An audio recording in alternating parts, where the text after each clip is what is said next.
Ketua Komisi, Pak. Ada lagi yang ingin pendalaman atau cukup? Cukup ya. Jadi Pak Beni Mamoto sudah mendengar pendalaman yang dilakukan oleh kawan-kawan. Jadi nanti mohon dilihat benar jawabannya agar ini menjadi bagian dari kesimpulan kita. Walaupun ini bagian dari proses konsultasi, tapi ini juga menjadi rekomendasi buat Pak Beni nantinya untuk menjadi dewas. Silakan Pak Beni. Terima kasih. Yang pertama kami ingin menjawab apa yang disampaikan oleh senior kami Bapak Adang Darjatun, bahwa ketika kami terpilih maka langkah pertama memang kami harus duduk sama-sama dengan pimpinan KPK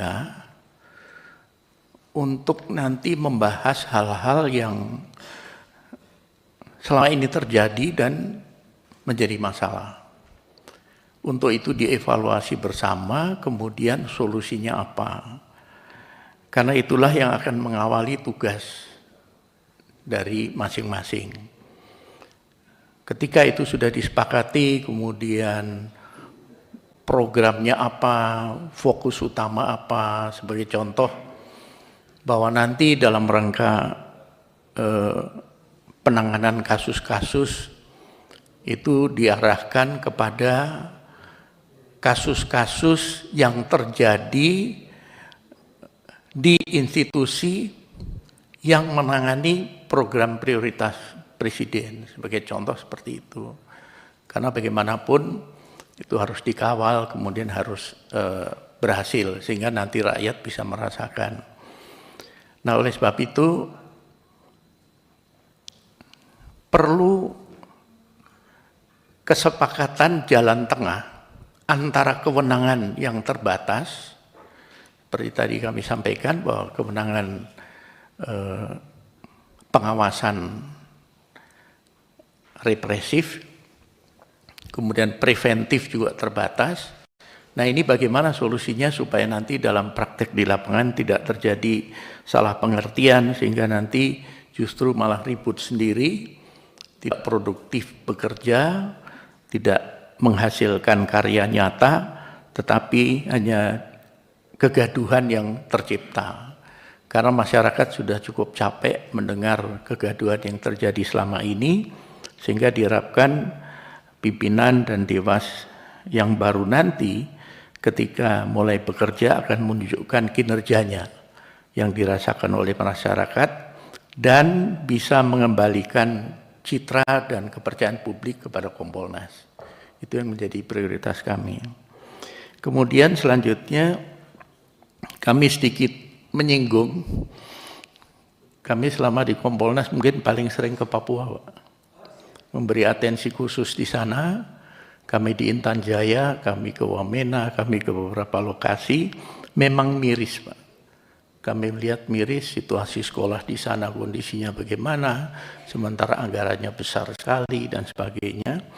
Jadi dalam konteks ini tentunya kami ingin mendorong dari pimpinan KPK untuk memberi perhatian khusus, terlebih dengan dibentuknya DOB yang masih persiapan dan sebagainya. Sekali lagi karena anggaran di sana besar sekali dan potensial terjadi korupsi, ini kiranya menjadi salah satu skala prioritas yang nantinya akan dilakukan oleh pimpinan KPK yang baru. Nah, berbicara akuntabel, ini memang ya kami dengar juga suara di lapangan, bagaimana audit di sana dilakukan, kemudian karena rasa takut, situasi yang mencekam dan sebagainya, sehingga tidak bisa secara optimal dilakukan pengawasan di sana. Kemudian juga kami melihat bahwa banyak kasus-kasus yang terjadi di sana juga yang belum dapat diselesaikan, belum tuntas. Nah ini tentunya juga kita akan dorong untuk bagaimana itu segera dituntaskan supaya masyarakat nanti bisa tahu apa yang sudah terjadi, kemudian kerugian apa yang dialami dan sebagainya. Nah kemudian berbicara masalah penegakan hukum memang perlu ketegasan supaya nantinya kehadiran penegak hukum, implementasi hukum di lapangan itu dirasakan manfaatnya oleh masyarakat dan berdampak kepada mereka yang melakukan itu akan berpikir 2 kali kalau nanti dia akan melakukan lagi. Kemudian juga menyangkut masalah SDM Polri yang ditugaskan di KPK. Mereka melalui satu proses seleksi, asesmen di internal Polri dulu, baru ketika mendaftar di KPK juga di-asesmen lagi oleh pihak KPK yang menunjuk lembaga independen. Sehingga ini diharapkan nanti anggota yang tugas di KPK adalah anggota yang terbaik dari kepolisian. Nah, permasalahan yang muncul adalah ketika ditugaskan ke sana, kemudian pimpinan KPK sebelum waktunya mengembalikan yang bersangkutan, pihak Polri bertanya-tanya, kenapa dikembalikan? Tentunya harusnya ada argumentasi kuat, harus ada bukti yang kuat yang mendukung kenapa harus dikembalikan sebelum kontraknya habis. Ini yang terjadi. Nah, kemudian juga ini menunjukkan bahwa koordinasi tidak berjalan dengan baik. Karena dalam prakteknya kami sendiri kan pernah tugas di luar struktur. Itu komunikasi katakanlah SDM Polri dengan instansi yang di mana anggota itu bertugas, itu ada komunikasi yang terjalin dengan baik, sehingga dengan mudah mereka mempertanyakan, dan di samping itu para anggota ini ada kewajiban membuat laporan penugasan untuk bahan evaluasi dari pihak Polri sendiri. Jadi mesnya yang lalu itu Polri merasa, loh belum selesai, kok dikembalikan. Kemudian itulah yang menjadi polemik di media. Kemudian dalam kaitan dengan penyadapan, karena kami pernah bertugas di BNN dan tugasnya salah satunya adalah menyadap. Ini memang sangat rawan untuk disalahgunakan. Oleh sebab itu tidak hanya pengawasan tetapi juga audit harus dilakukan. Sehingga nanti akan terdeteksi ketika ada nomor-nomor yang disisipkan untuk kepentingan tertentu. Nah, dalam konteks ini karena kewenangan sudah dicabut oleh putusan MK masalah izin penyadapan ini, maka menurut kami di samping 14 hari setelah penyadapan berjalan itu diberitahukan hasilnya, perlu pula disampaikan hasil auditnya. Ada pelanggaran atau tidak? Ini menurut kami penting, dan hal-hal semacam ini perlu kami bahas, duduk sama-sama untuk membahas masalah ini untuk disepakati. Saya yakin kalau niatnya baik, tujuannya baik untuk kebaikan dan untuk justru bentuk transparansi, saya rasa hal ini tentunya akan bisa diterima. Nah, masalah dengan tidak adanya izin dari Dewas karena dicabut oleh putusan MK, menurut kami perlu ada mekanisme izin. Kalau kami di BNN dulu ke Pengadilan Negeri, Ketua PN, kita sampaikan, memang ada kerawanan ketika itu diketahui oleh sindikat, kemudian sindikat bisa mendekat ke oknum, itu nanti akan ketahuan, akan bocor. Ini juga dilematis masalahnya kalau kami lihat. Nah, oleh sebab itu audit independen menjadi penting untuk membuat orang takut ketika dia akan melakukan penyalahgunaan kewenangannya.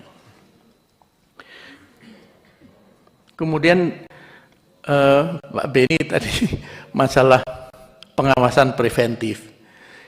Sekali lagi, memang kami harus duduk sama-sama. Pengertiannya apa? Hal-hal apa yang dimungkinkan? Karena terus terang kami belajar ketika kami di Kompolnas, Pak. Kewenangan kami terbatas, tapi Polri membuka diri untuk transparansi. Jadi kami sering diundang gelar. Ketika gelar di Wasidik, karena menghadirkan pihak terkait, kami diundang sebagai pihak eksternal. Demikian Polda, ketika kasus itu viral, kemudian ribut, kami diundang. Sidang kode etik kami juga diundang.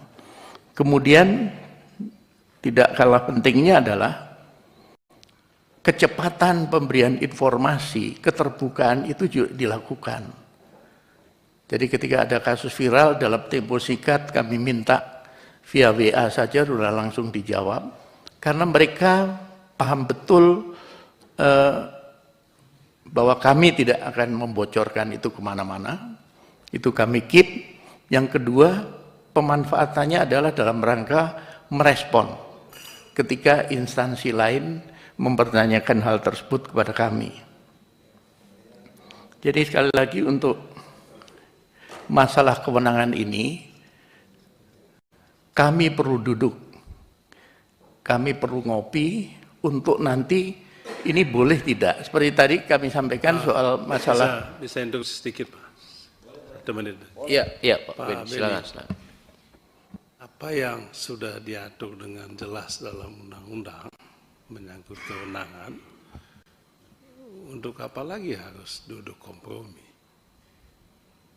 Ya kan? Jalankan aja. Dan tugas dan kewenangan Dewas sudah jelas. Undang-undang. Pimpinan KPK juga sudah jelas. Bapak mau menjadi Dewas untuk melaksanakan itu. Jangan lagi yang sudah jelas dibikin tidak jelas. Itu yang saya bilang, jalankan aja itu Pak. Misalnya tadi usul Pak Beni supaya yang represif menjadi preventif. Takut-takut saya khawatir lumpuh ini KPK nanti kalau begitu modelnya. Jangan bawa Kompolnas itu bukan contoh yang sukses. Gagal itu. Ya gagal itu. Jangan angkat-angkat itu terus. Terima kasih Pak Beni, silakan dilanjut aja Pak Beni. Terima kasih Pak. Jadi sekali lagi tentunya apa yang kami lakukan tidak boleh keluar dari kewenangan yang sudah diatur dalam undang-undang. Jadi itu tetap kita patuhi. Soal tadi masalah ide, bagaimana kalau mengecek rutan dan sebagainya, itu juga kaitannya tentunya dengan untuk memastikan bahwa tidak terjadi pelanggaran. Kenapa? Karena sudah begitu lama, kenapa tidak terungkap? Kemudian apa yang dilakukan selama ini pengawas internal maupun Dewas. Jadi kami tetap patuh pada ketentuan, kewenangan apa yang sudah diatur di undang-undang itu tetap kami patuhi.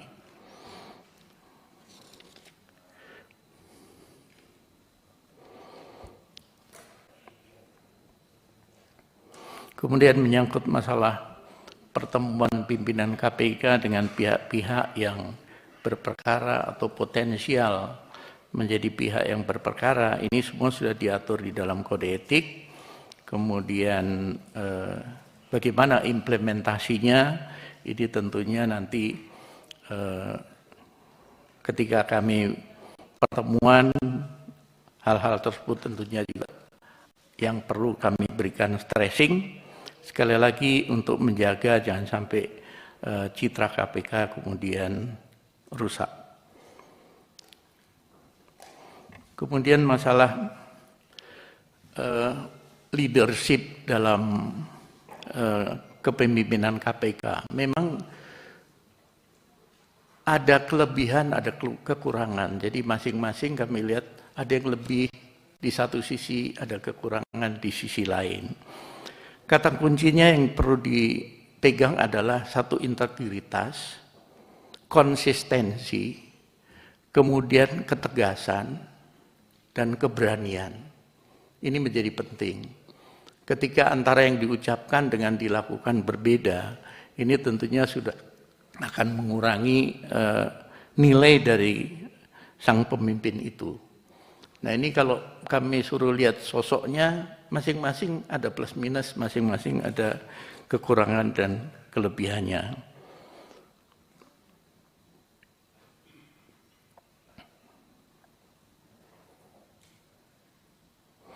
Kemudian menyangkut masalah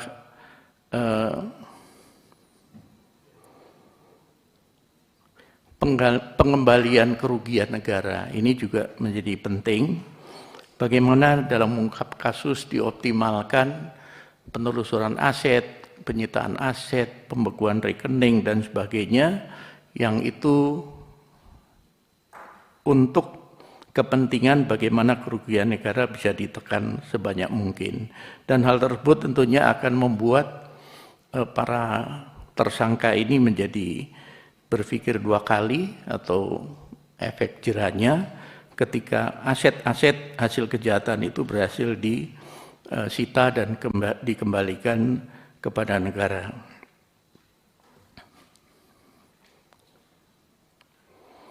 Kemudian menyangkut masalah 5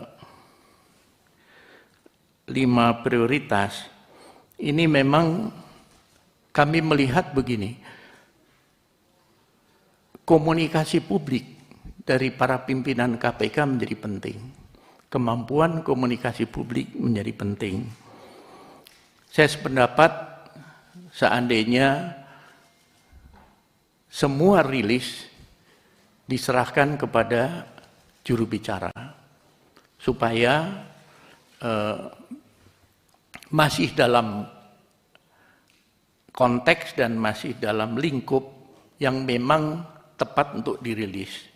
Yang kedua juga teknis penyampaian, narasi yang dibangun itu juga tepat. Karena model doorstop memang yang namanya doorstop kan kadang tidak siap, ditanya data belum punya, penguasaan kasus belum lengkap, akhirnya hanya sepotong, dan itu yang dimaknai berbeda oleh publik. Dan itu sangat merugikan institusi. Oleh sebab itu, menurut kami memang lebih tepat, biarlah juru bicara yang menyampaikan rilisnya, kemudian hal-hal teknis bila diperlukan dihadirkan, seperti contoh apakah deputi, apakah direktur penyidikan, untuk nanti bisa melengkapi hal-hal yang sifatnya teknis. Kemudian menyangkut masalah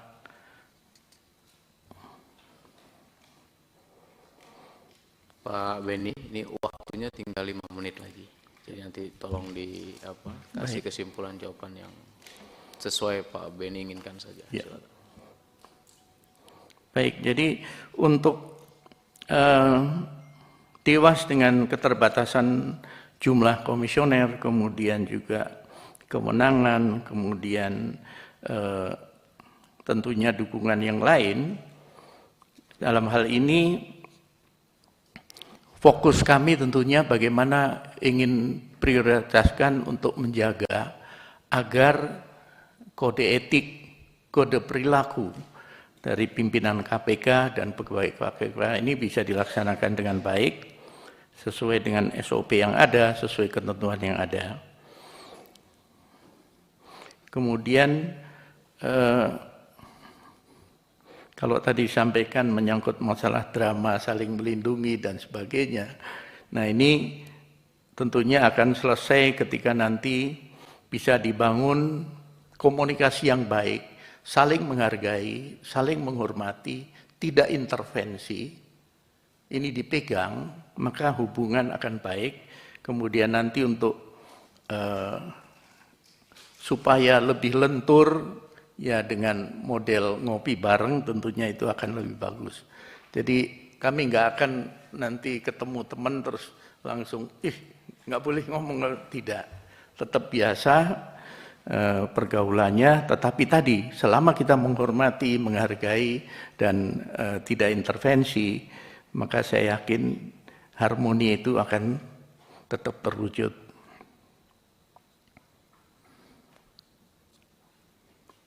Kemudian masalah transparansi dalam penindakan, ini memang karena kewenangan Dewas terbatas, tidak bisa masuk dalam proses penyidikan, maka satu, kami mengandalkan laporan dari masyarakat, aduan kalau ada penyimpangan, ini perlu kita optimalkan partisipasi publik. Kemudian yang kedua tentunya dari laporan, dari pemberitahuan yang disampaikan ke kami akan evaluasi terus apakah ada kekurangan di sana sini. Jadi untuk